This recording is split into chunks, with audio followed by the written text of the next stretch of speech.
ก็สบายดีทุกคนนะพอดีมื้อนี้มีสุดสมมาแบ่งสั่งมาไว้เพราะว่าหลายคนถามแล้วก็มันก็เอามาหน่อยมักเบิดตลอดเนาะส่วนใหญ่ก็เลยสั่งมาหลายเติบก็สิกึมโดนเติบอยู่ก็สิมีตัวนี้เป็นโอลิงเนาะโอลิงใส่เข็มบอลเข็มปอนลูกเนาะกุกเหล้าเป็น NBR 90เนาะมันจะแข็งตัวนี้แข็งเหนียวตัวนี้ก็ใส่วิบอลทางนอกเหล้าเนาะตัวนี้ก็เป็น NBR 90เหมือนกันแข็งจุดนี้มันตู้ละ 8,000 นะตัวนี้ได้เส้นหนึ่ง 8,000 กีบแล้วก็ตัวนี้ก็เป็นโอลิงใส่เข็มปอนลูกเหมือนกันแต่ว่าตัวนี้เป็น NBR 70มันจะอ่อนกว่าตัวนั้นนิดนึงเนาะแต่ว่าเหนียวเนาะเรื่องคมเหนียวคมทนทานมันถือว่ามันสุดละ NBR นี่อันนี้คือกันตัวนี้เป็นไส้อยู่บนนอกเหล้าเนาะ2 เส้นฮะก็ขายราคาเดียวกันครับ2แบบนี่เส้นละ 8,000 กีบประมาณนี้แล้วก็สิมีซูเปอร์ลีนเนาะซูเปอร์ลีนใส่แลกปรับหน่อยตัวนี้คันเอาแต่ซูเปอร์ลีนจะเม็ดยัง50,000 กีบได้แต่คันว่าเอาเป็นสุดแนวนี้มีโอลิงพร้อมแบบนี้มีซูเปอร์ลีนเม็ดหนึ่งเนาะสามารถเปลี่ยนซ่อมได้2 เทื่อสำหรับโอลิงตัวนี้จะเป็นสุดแสนเศร้าตัวนี้ก็เป็นโอลิง NBR 70เนาะตัวทางตัวใหญ่นี่แต่ว่าตัวนี้น้อยข้างในจะเป็น NBR 90มันจะรับแรงดันลมได้ดีเนาะเป็นโอลิงใส่เฉพาะกับแรงดันสูงนั่นแหละมันจะทนทานประมาณนี้อันนี้ก็สิเป็นแกนวาล์วเนาะของ Tactical ดอกวาล์วสั่งมาสักกัวแล้วกันนี่เพราะว่าหลายคนมักถามเพราะเวลาลมสูบลมแล้วปืนหัวเนาะมันหัวออกจากเหล้าหัวออกทางเหล้าแล้วส่วนใหญ่มันจะเป็นน้ำดอกวาล์วนี่กับคันว่าเปลี่ยนอันนี้แล้วมันยังซึมกับซีเมนต์เป็นน้ำโอลิงมันนะโอลิงยูบูททางในตัวเพื่อนมันนะประมาณนี้ตัวนี้เป็นของแฟกเตอร์คือกันเป็นซูเปอร์ลีนตัวแข็งนะของแฟกเตอร์นะอันนี้ก็สั่งมาหลายคนถามตลอดนะครับถ้าก็เอามาเป็นรุ่นดีป่ะนะเครื่องจากหานนี่ที่เขาเอามาเป็น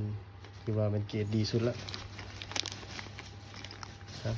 ลมหัวออกไปเล่าแล้วแม่นอันนี้ละแล้วก็นะกับโอลิงมันโอลิงยูบูทฮะ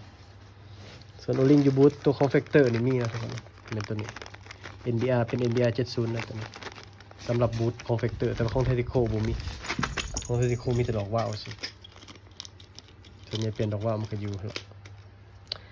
ส่วนนี้ก็มันคือกันนะตัวนี้เป็น NBR 90ของแลก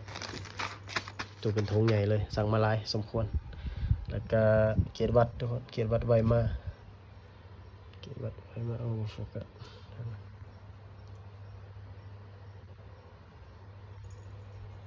บ่โฟกัสตัวนี้เป็นของแท้เลยของแท้ทั้งหมดเนาะเกียรติวัด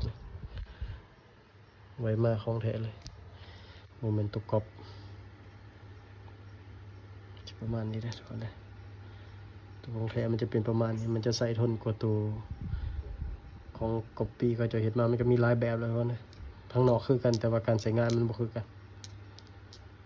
ประมาณนี้สำหรับเกียรติวัดเป็นคูหนึ่ง250,000ลืมบอกราคาดอกว่าวนี่มัน160,000เลยดอกว่าวแล้วก็ลูกโตกับผู้ที่เขามาแล้วทุกคนเลยก็มาฮอดมีพร้อมส่งนะสนใจกับทางได้สั่งได้ผมเป็นทางเอาพิษส่วนแหลกบอกถูเขาเนี่ยแหลก16 แวนบอกถูเนาะตัวนี้ยัง2 อันนะครับเหลือ2 อันสุดท้ายตัวนี้เขาสั่งจากต้นฉบับเป็นเลยได้ผู้เป็นคนผลิตผู้ทำอิฐนั่นแหละเพื่อนจะเป็นคนที่เฮ็ดรุ่นเหนียวมาเขาสั่งนำจากโรงงานต้นฉบับเลยนะโมเมนต์ของเรียนแบบส่วนแรกตัวนี้สีเลือก2 อันเขาสิเฮ็ดปรับราคาลงนะปกติขาย2,200,000แต่ว่ายัง2 อันสุดท้ายเขาสิขายแต่2,100,000ลดลงหน่อยนึงก็ทุกคนเข้าใจนํกันเนาะเพราะว่าเครื่องที่เอามาทุกอย่างมีต้นทุนที่สูง